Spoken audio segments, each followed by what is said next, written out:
All right, we're in section 6.7 where we are going to look at probability and odds. So probability and odds are kind of a introduction to statistics, and it is kind of piggyback on what we are doing throughout this entire chapter where we discussed a lot of things with ratios, and ratios are a big part of probability and odds. So, you know, right now here we have ourselves a dice, and we can choose, we can roll it, and the question is, what are the possible outcomes of us rolling the dice? So we could either roll a 1, a 2, a 3, a 4, a 5, or a 6. Okay, so that list of all the possible outcomes is our sample set. It's the list of the possible outcomes. So, an event is the outcome or the collection of outcomes, which is part of that sample set. So, uh, one of the things that we might be asked is, what is the um, probability of rolling a 1 or rolling an odd number? Okay, so what we have to do is we have to look at the probability of the event. So we look here, and what's on top is we have to figure out what are the number of favorable outcomes that we get from our sample set. And the next thing we have to identify is the total number of possible outcomes for each set. So for the example that we have right here, they're asking us what is the probability of us rolling a 1. Well, if we look up here, the only favorable outcome in this case is if we get this value here, which is 1. So there is one favorable outcome. So we have one favorable outcome over the number of possible outcomes, which they are 6 in this set. So we can say that the probability of rolling a 1 is 1 out of 6. In fact, that is the probability of rolling any one of the values uh, on a dice. Okay, so now we have here, what is the probability of rolling an odd number? So again, we look up here, and we have to choose what the odd numbers are. 1 is an odd number, 3 is an odd number, and 5 is an odd number in this set. So we have 3 favorable outcomes over 6 possible outcomes, which then gets reduced to 1/2. So we have a 1 in 2 chance of rolling an odd number for this particular set. Okay. All right. So here it says find the probability of rolling a 3. We said that rolling any one of those numbers was going to be one favorable outcome over 6. And then they have here is find the probability of rolling an even number. So the even numbers in this case would be 2, 4, and 6. So we have 3 favorable outcomes over 6, which means it's the same probability as rolling an odd number, which is 1/2.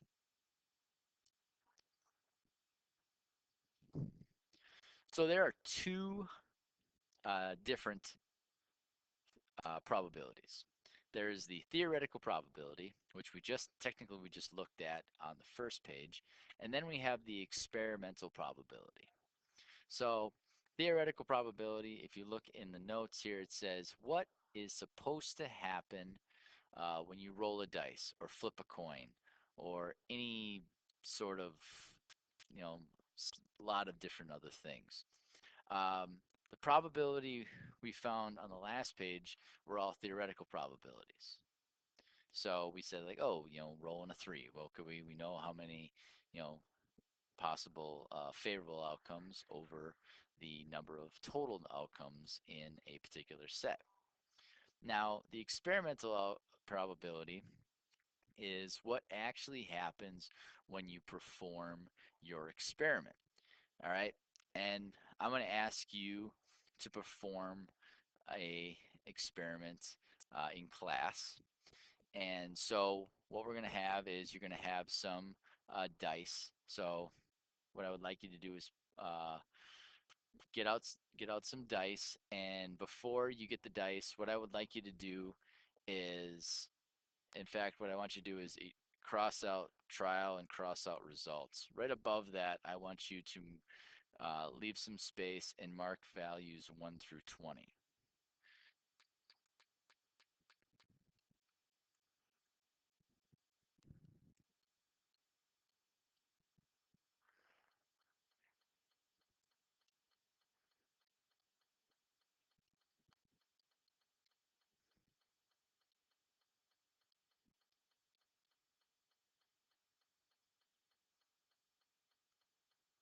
And 20. So now, if you once you get your dice, what you're going to do is you're going to roll it 20 times, and you're going to create a set of data.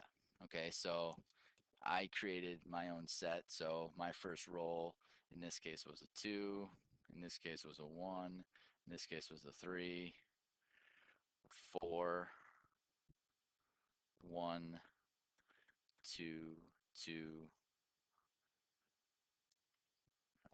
We got 1, 3, 4, 6, 2, 3, 4, 4,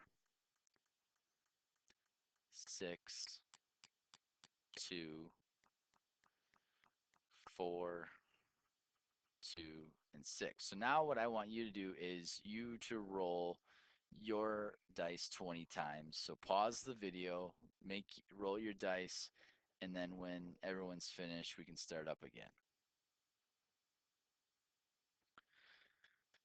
All right, so hopefully everyone now has their 20 rolls with uh, data in order to represent that. So now what I want you to do is now I want you to count all of the number of times you landed on either 1, 2, 3, 4, 5, or 6. Okay, so if you look at my data set, I landed on 1 3 times. I landed on 2 6 times, 3 3 times, 4 5 times. I never got a 5, and I got 6 3 times.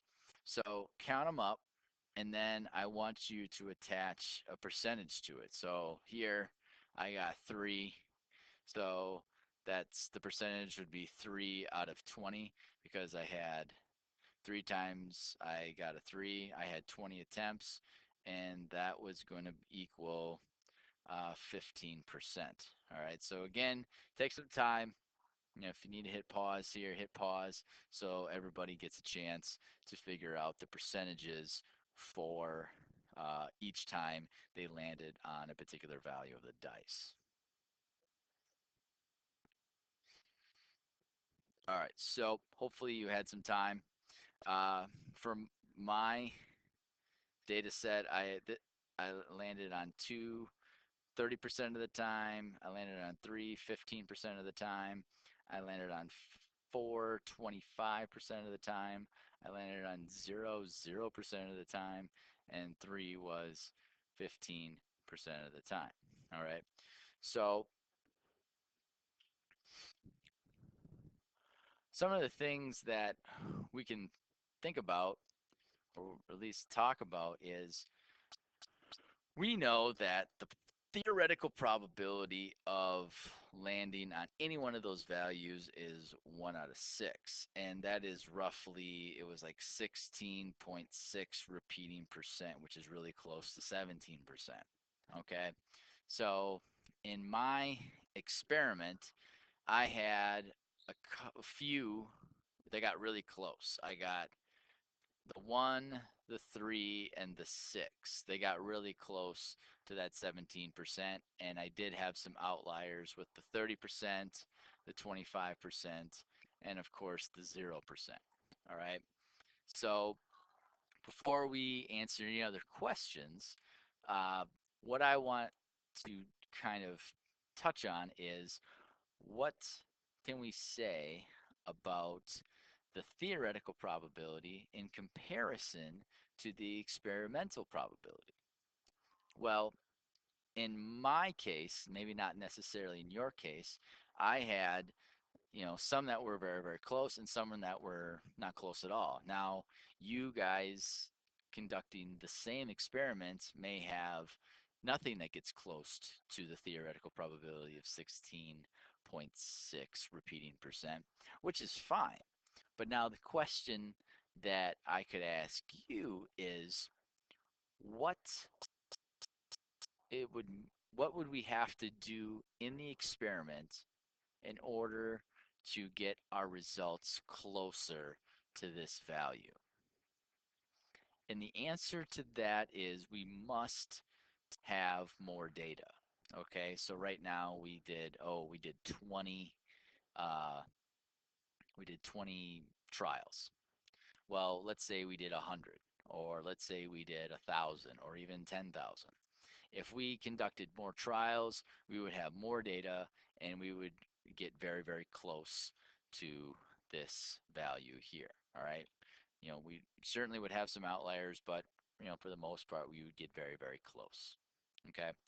So with that being said, we have some questions that we need to ask, and it says, what's the experimental probability of rolling an even number based on the trials? So an even number, which in this case was 2, 4, and 6. In my particular experiment, I had 6, 5, and 3. So 6 plus 5 plus 3 gives us 14. So I had 14 successful even numbers over 20. And then 14 over 20 can be reduced to 7 out of 10. So if I attached a percentage, it would be 70%. All right, but the fraction's just fine. So we kind of touched on how to compare it to theoretical probability. Again, if we want to get closer, we got to have more trials. All right, now it's interpreting probability. Probability are ratios or favorable outcomes to total outcomes. So the question that we pose here is, can we ever have a negative probability? And the answer is no. We cannot have a negative probability. All right. Probability is something that goes between 0 and 1, or 0% to 100%.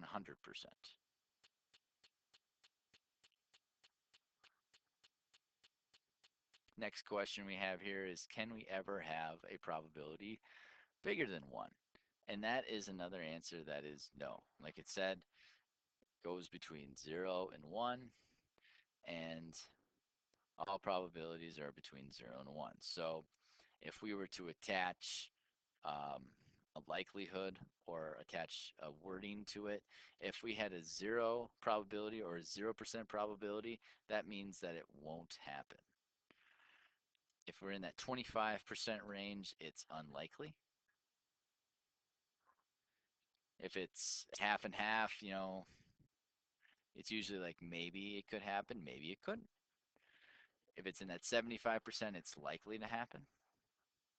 And if we're in that 100%, it means that it will happen.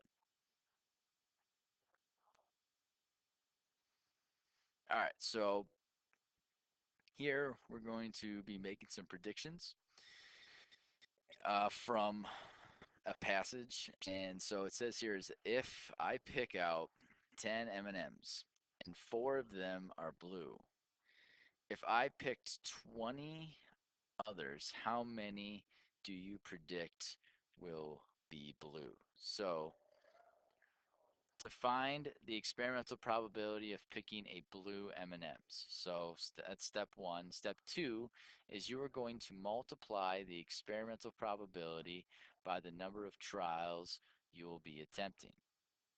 Okay? So we got here, if it says if I pick out 10 M&Ms and 4 of them are blue. So the experimental probability of me picking out blue M&Ms for step one is 4 out of 10. Or if you want to reduce that, you can put it as 2 over 5. So the experimental probability of picking M&Ms in this experiment is 2 out of 5. So now it says multiply the experimental probability by the number of trials you'll be attempting. In this case, we're going to be attempting 20. So you're going to go 20, and you're going to be multiplying it by the experimental probability, which is 2 over 5. So I'll just make it as 20 over 1, and we can multiply fractions. We know that both of these are divisible by 5. 20 divided by 5 is 4, and 5 divided by 5 is 1, and we can say that 4 times 2 is 8. So if you were to pick 20, you would have 8 M&Ms that were blue.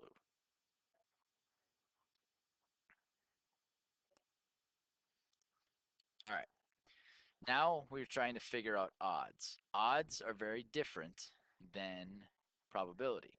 Probability is the number of successes divided by the number of trials.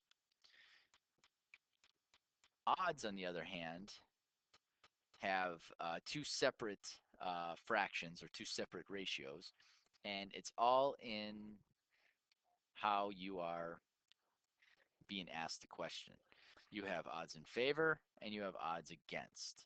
Yeah, if it's talking about odds in favor, we are talking about favorable outcomes over unfavorable outcomes. And if it's odds against, it's just the fractions just flipped. Now, unfavorable outcomes are in the numerator and favorable outcomes are in the denominator. So when you're dealing with probability, let's say we're talking about the dice again, probability of rolling any number 1 through 6 is 1 out of 6. But let's say I want to figure out the odds in favor of rolling the number 3. Okay, how many favorable outcomes are there? So I look here, there's 1, 2, 3, 4, 5, 6. The only one that's favorable is this one, so there's 1. And the rest are unfavorable. So I got 1, 2, 3, 4, 5, and so it's 5. So the odds in favor of me rolling a 3 are 1 in 5. Odds against, let's say odds against me rolling a 6. The number of unfavorable outcomes is 5. The number of unfavorable outcomes is 5. Number of favorable outcomes is 1. So it's 5 over 1. So that's what that means. So be sure that you read the passage carefully, and if it's talking about odds, you need to make sure that they're talking about either odds in favor or odds against and answer accordingly. Okay, so it says here if you pick a letter from the alphabet at random, each letter is equally likely to be chosen. So they're asking what are the odds in favor, okay? Odds in favor of choosing a vowel. All right, so it's A, E, I, O, U. Let's put Y just for this experiment. So we'll attach Y as a vowel. So odds in favor, the number of favorable outcomes, we got 1, 2, 3, 4, 5, 6. So we got 6 favorable outcomes, the number of unfavorable outcomes. Well, we know there's 26 letters in the alphabet, and 26 minus 6 is 20. So I have a 20 unfavorable outcomes. And so if I were to reduce that, both of them are divisible by 2.